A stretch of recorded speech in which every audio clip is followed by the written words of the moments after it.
As we approach the conclusion of the 6th millennium and the introduction of the 7th millennium, it is most important for Christians to understand the last book of the Bible, the book of the Revelation. Gary Stearman is here to discuss with me this fascinating book. And thousands of people, millions over the ages, have found it fascinating. There are literally hundreds of books expounding Revelation. And of course, Revelation is the summation, really, of the Bible. It summarizes the church age in chapters 1 through 3, beginning with chapter 4. It moves before the throne of God. We have a picture of the Lamb of God opening the 7 seals. The earth is judged. Eventually, all the world systems are judged. And the Lord Jesus Christ returns with the armies of heaven to set up the kingdom.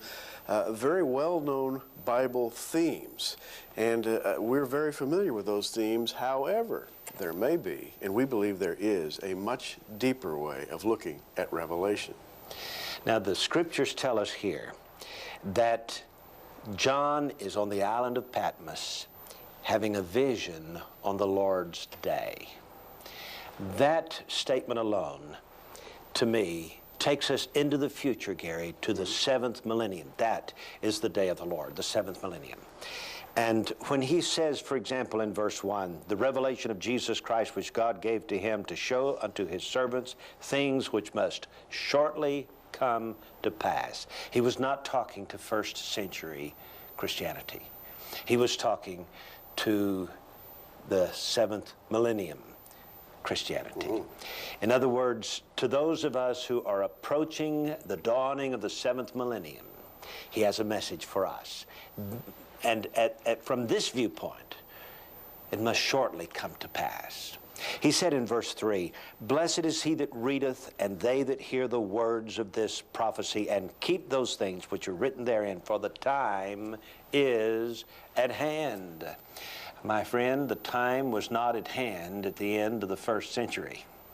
When John wrote from the Isle of Patmos around AD 96, and he wrote and sent this letter out to the 7 churches, the entire book of the Revelation was not primarily to them. Metaphorically speaking, they were being used as God's way of showing the Lord's day, the 7th millennium. But to those who live at the introduction of the 7th millennium, the time is at hand. And there's a blessing in store for those of us in this day who read it and keep it and hear the words of this prophecy. Gary, down through the past 2 millennia, people have floundered in this book. They have not understood it.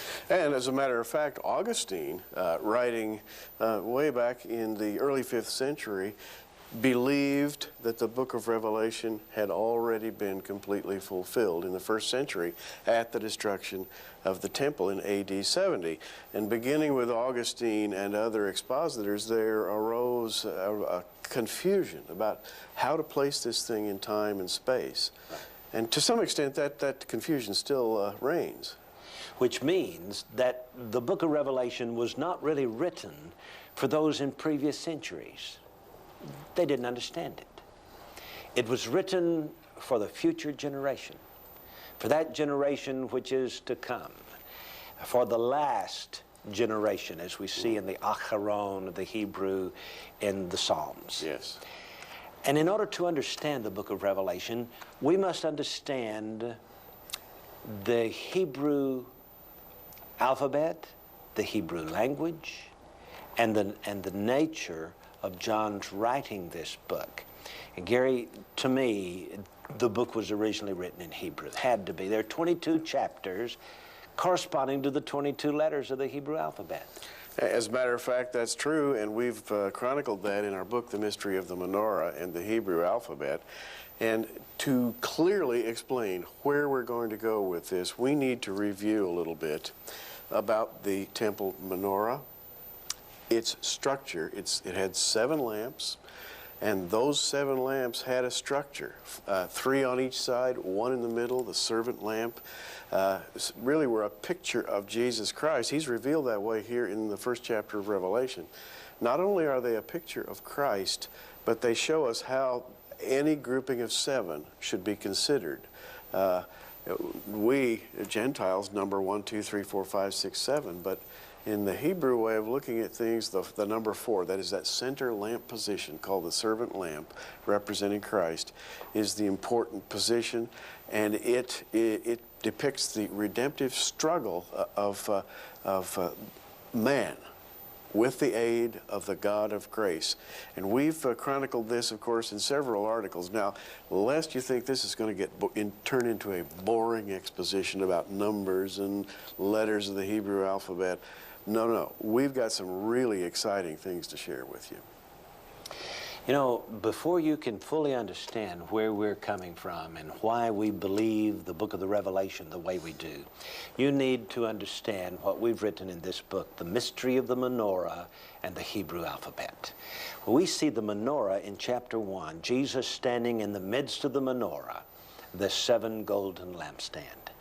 And so in this book, we've given you the history of the lampstand, and then the last half of the book deals with the letters of the Hebrew alphabet, and in particular, the book of Revelation.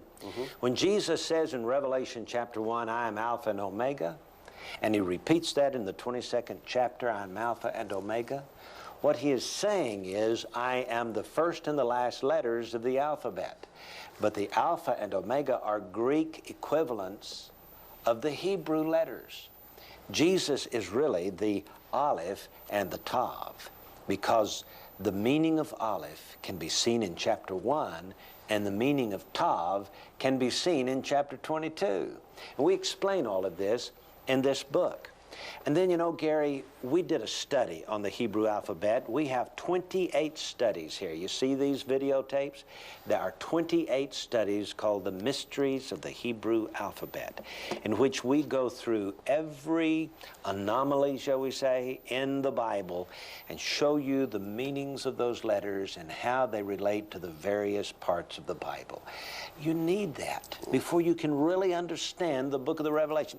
Now, Revelation says the revelation of Jesus Christ. Well, if you really want it revealed to you, you've got to start out with the language it was written in. Now, we don't have a copy of Revelation in Hebrew. All we have is the Greek, but it is obvious that before the Greek it had to be in Hebrew. Now, we need to point out that that Moses was given instructions on how to build that 7-branched lampstand called the menorah. And then later on, in the days of the rebuilding of the second temple, in the days of the prophet Zechariah, Zechariah had a vision which he saw this golden lampstand, but it had an additional 2 members, one on the right, one on the left, bringing the total number of lamps to 9. The same structure, except now you've got 9 lamps, 4 on each side. 1 in the middle is still the servant lamp. And the 2 extra lamps that are added on each side are called the 2 witnesses. J.R., this is prophetic to the hilt. Yes. And here is the way it ties into what we're going to be studying. The New Testament is 27 books in length. That divides 3 ways into 3 nines. And those 9s correspond to that ancient structure of the 9-branch lampstand as given to Zechariah. Now, the first 9 run Matthew through Galatians, and they talk about the coming of the King, his crucifixion, his resurrection, the establishment of the church. The second 9 deal with the practical matters of the church. They are Ephesians through Philemon, and they are Paul's epistles, letters to the church. The final 9 run Hebrews through Revelation. And these 9 books are directed to the Jews. They are prophetic in scope. There are 9 books. The 9 concluding books of the New Testament are prophecy, prophecy, prophecy. And once we discover the key, based upon the alphabet, based upon structure, about how to look at the book of Revelation, you are going to be thrilled. Yeah. Upon the structure of the menorah and the Hebrew alphabet, you'll be able to see how the book of the Revelation just is more glorious than you could have ever imagined before.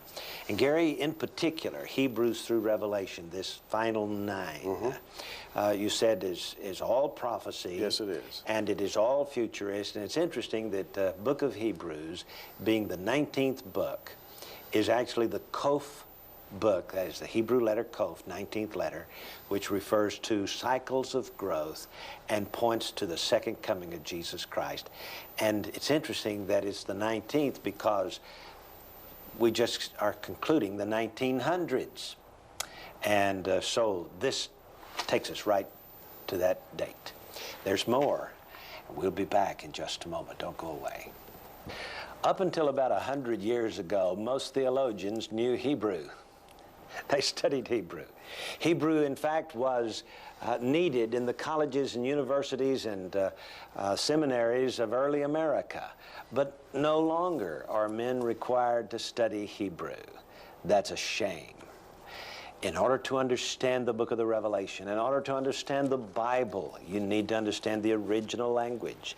And if you're interested in studying Hebrew, after you study or look at the 28 studies we have on the mysteries of the Hebrew alphabet, you may want to enjoy studying Hebrew at your own leisure. This is the Hebrew Tutor. It is a CD-ROM for your computer. And it says here, move at your own pace through this engaging interactive sight and sound tutorial, grammar lessons, and proven studies build naturally on your skills, taking you through an entire first-year college-level course in biblical Hebrew. And it says you'll be able to read the book of Ruth in its own language when you get through with this. JR, you know what I like about this Hebrew Tutor, having looked at it myself, you can start at the lowest, easiest, conceivable level, so amazingly simply that there's no possible room for error. Very easy, and then you can progress at your own speed. That's what I like about it, and having known some Hebrew myself, I looked at the intermediate and concluding levels of it, and I've actually learned quite a bit myself. So, as we look at the book of Revelation, let us keep the Hebrew letters in mind. Let's take Aleph, for example, for that is the letter of chapter 1. The Aleph stands for the Creator and the King. Here we see Jesus Christ here as the King, as Creator. He says, for example, I am Alpha and Omega, the beginning and the ending, saith the Lord, which is and which was and which is to come, the Almighty. He is God the Creator. He is the King of the universe. And we can see this in the Hebrew flavoring of the first letter of the Hebrew alphabet. Absolutely, and he is standing in the midst, verse 13 of chapter 1 says he's standing in the midst of 7 candlesticks.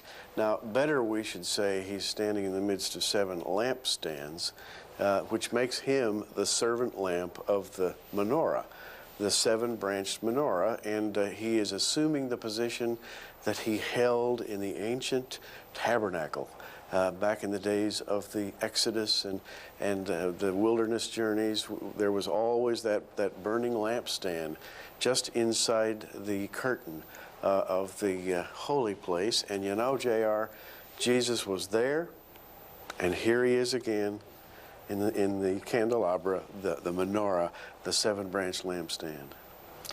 Now, as we look at chapter 1 and the whole 22 chapters of the book of Revelation, we want you to see Jesus Christ in all of his majesty and glory.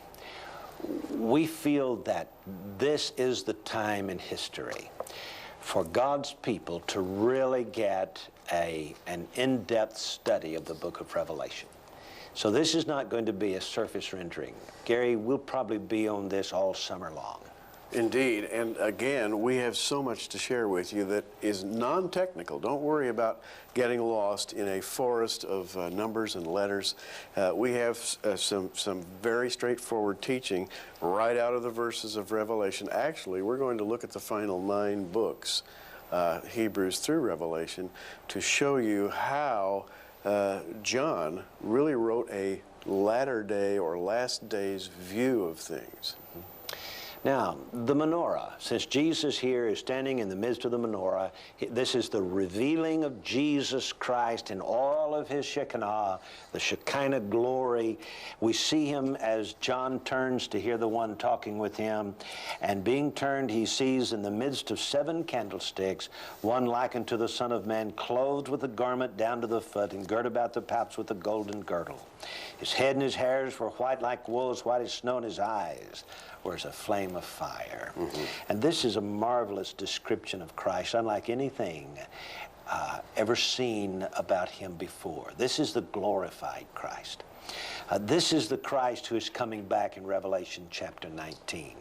And he is seen here in chapter 1 because this is the book of the Revelation. That's right. And Aleph, represented by chapter 1, is called the book of creation and the king. We see Jesus here in the form of the Creator and the King. So let's look for briefly at the 7 lamps of the menorah. We have the center lamp that stands above. We have 3 on either side turned facing the center lamp. So the center lamp is called the servant lamp, the shamish. And Gary, our sun is also called by the same root Hebrew word, the shamish, because it is that flame of fire up there. That's right. That stands as the center of the universe, and revolving around it are the lamps called the planets. And Flavius Josephus, Jewish historian of the 1st century, in giving the description of the menorah from the book of Exodus, and from the law of Moses, he says that these 7 lamps represent the 7 wanderers through the heaven, the sun, the moon, and the planets.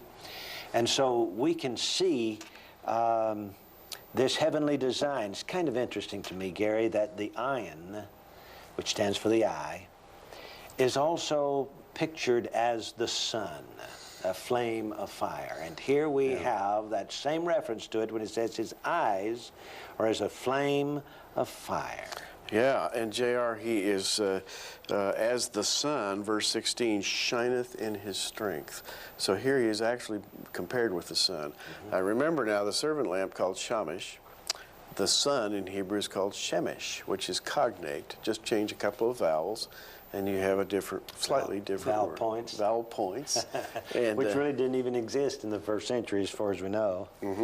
Now, the interesting thing about this, Gary, is that Jesus is standing in the middle. That's on the servant lamp. He is the servant lamp. And he is the light of the world as the servant lamp. But it's kind of interesting that in these 7 lamps, we don't have a 1 through 7 exactly. We have a 1, a 4, and a 7.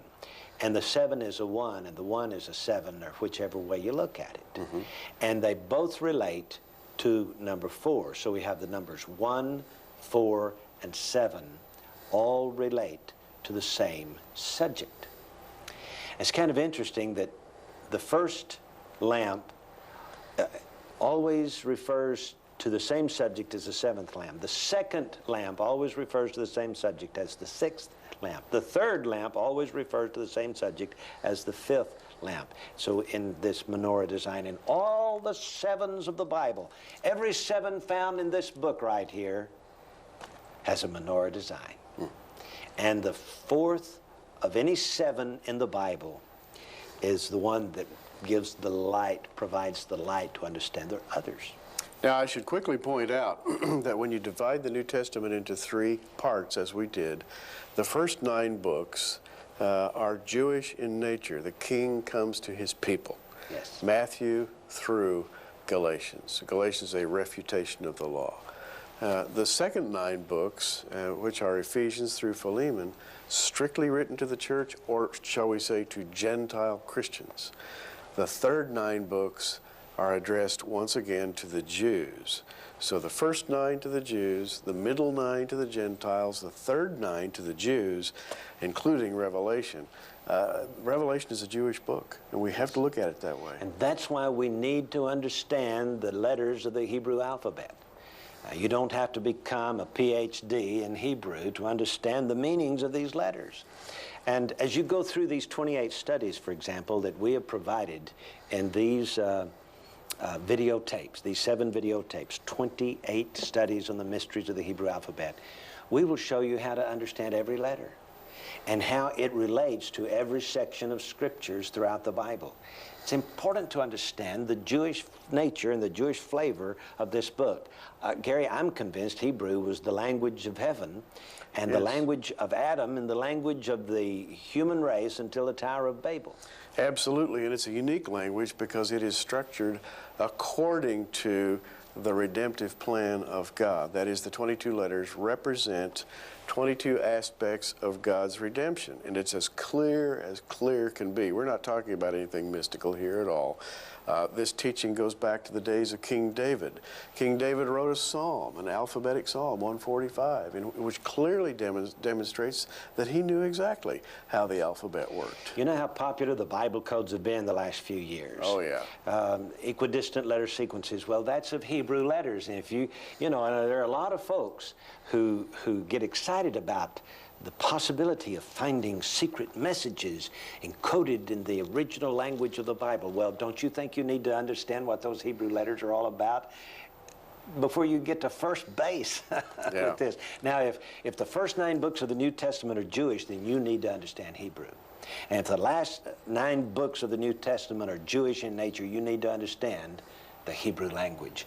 And even if you don't become a PhD in Hebrew and never are able to speak Hebrew fluently, you still need to know the design of the letters. And there's more, much more. We'll be back in just a moment.